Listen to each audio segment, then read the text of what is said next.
Dünya bazarında neftin qiyməti artdıqca bu yalnız enerji sektorunun məsələsi kimi görünə bilər. Amma əslində neft qiymətindəki dəyişikliklər bir çox hallarda zəncirvari şəkildə digər sahələrə də təsir edir.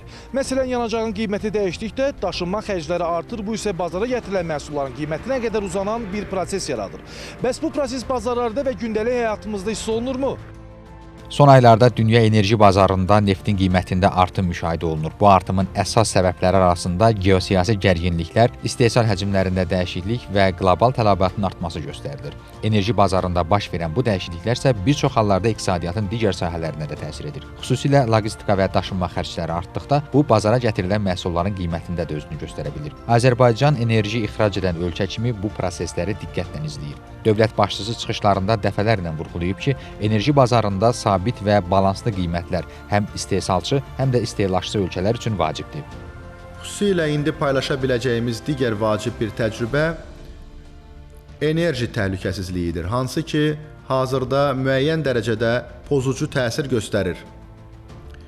Biz görürük ki, neft və qaz qiymətlərinin kəskin yüksəlişi yalnız istehlakçılar üçün deyil, geniş mənada bir çox problemlər yaradır.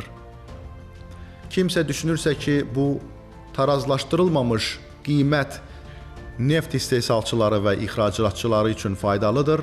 Bu yanlışdır, çünki bir çox ölkələrin neft və digər faydalı yanacaq istehsal və ixrac edən ölkələrin suveren fondları var və bu fondlar müxtəlif maliyyə alətlərinə, o cümlədən istiqrazlara investisiya qoyurlar.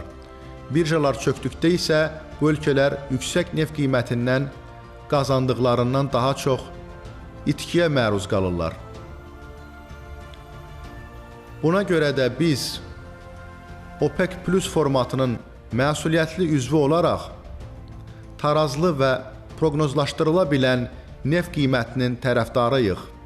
Müharibə davam etdikcə neftin dünya bazar qiymətindəki artımlar davam edəcək və xüsusən İran tərəfi neftin dünya bazar qiymətinin hər barel üçün $200 qədər yüksələ biləcəyini bəyan edib və təbii ki, əgər Hörmüz boğazı vasitəsilə yüklərin daşınmasında çətinliklər qalarsa, bu qiymət artımlarını praktik olaraq stimullaşdıracaq. Çünki boğaz vasitəsilə enerji məhsullarının 20%-dən çoxu daşınır. Bu da təbii ki, enerji məhsullarının olan tələb ödənilməsində xüsusi paya malikdir.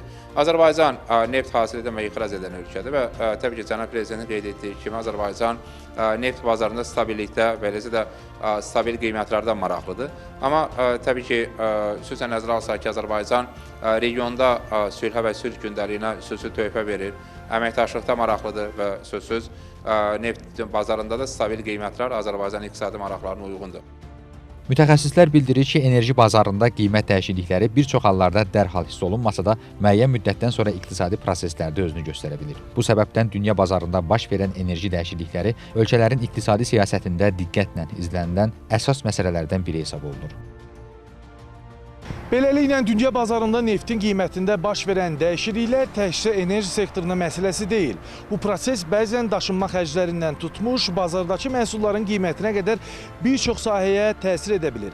Məhz buna görə də enerji bazarında baş verən dəyişikliklər həm iqtisadçılar, həm sahibkarlar, həm də adi vətəndaşlar tərəfindən diqqətdə saxlanılır. Atabəy Səyyad, Əfqan Hüseynov, NTV Xəbər.